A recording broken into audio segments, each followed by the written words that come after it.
Hey there. Well, today I'm out here in my started persimmon orchard and I'm looking over the trees. I have one there that's kind of leaning pretty heavy, top heavy. That's a tall tree.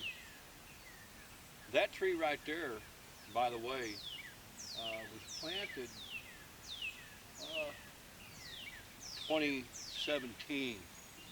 It was a stick about that tall. And look at it now, 4 years later, it's gotten big. I wanted to talk about persimmons and a little bit about pawpaws. Now earlier I had posted a video talking about colonies of pawpaws and communities of pawpaws. Well, you got persimmons, from my understanding, will do the same thing. They'll grow bigger and then start sending up root shoots. But the difference between the persimmons and the pawpaw flower will come out as a female, and as it ages, it will become a male flower. However, that male flower cannot pollinate female flowers within the same tree. You have to have another tree to the side that has the same thing. As that flower ages, it becomes a male flower. There's other flowers that are coming out, and those are female. You'll have male and female flowers at the same time.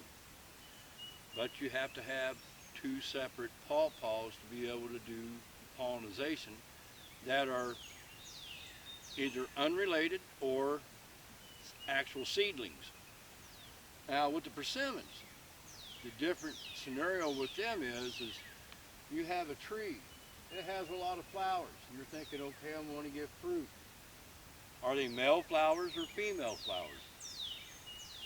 It's hard to say. But the thing about it is, the tree itself, is it a male or a female? Now one day, these trees will start sending out root suckers. And I'll pay attention to what tree is actually producing fruit.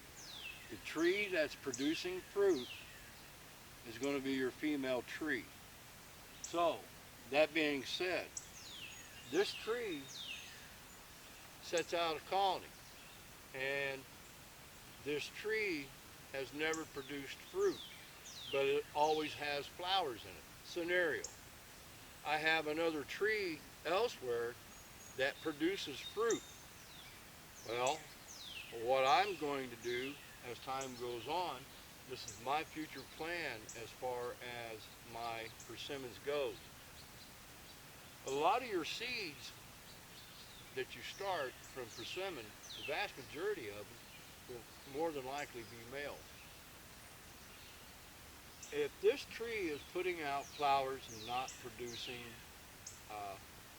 fruit, and it's sending out root suckers around it, what I'm going to end up doing in the future is come in here and I'm going to cut loose those root suckers from this tree.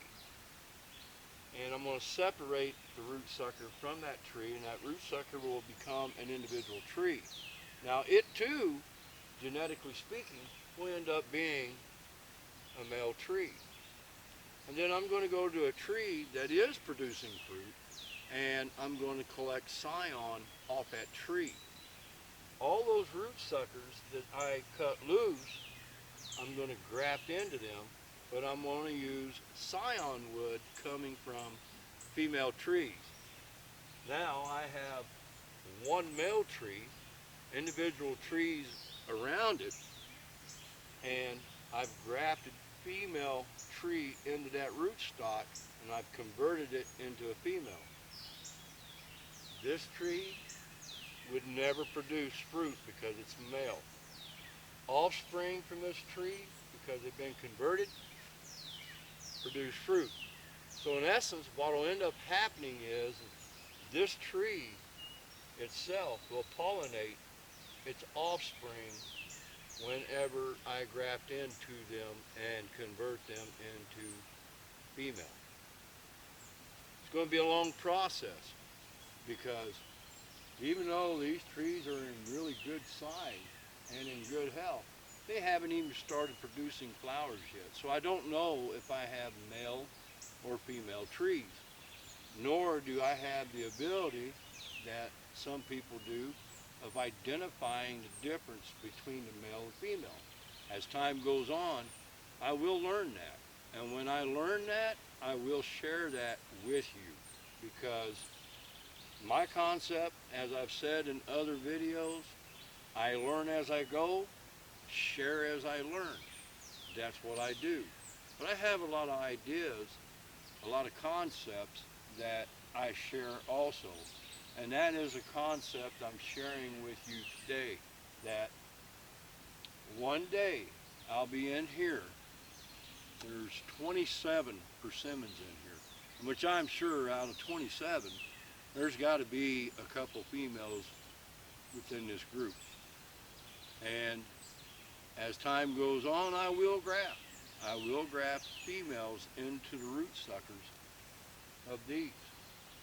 The only difference between these and pawpaws, pawpaws for me personally are much easier to deal with because I've been dealing with them. But that is a good sized tree, and it's only 4 years old. How much bigger does it have to get before it produces flowers? I don't know. I've only been dealing with persimmons for 4 years, but time will tell. Just something that I wanted to share with you. They have their colonies just like pawpaws will have their colonies. And like I said about the pawpaw colonies, with all these trees in here, once they start producing root suckers, all of them combined, I have community. And I'm going to work that community over. I'm going to dictate what this persimmons patch is going to do. You just got to put my hand in there and wait for them to do what it is that they do.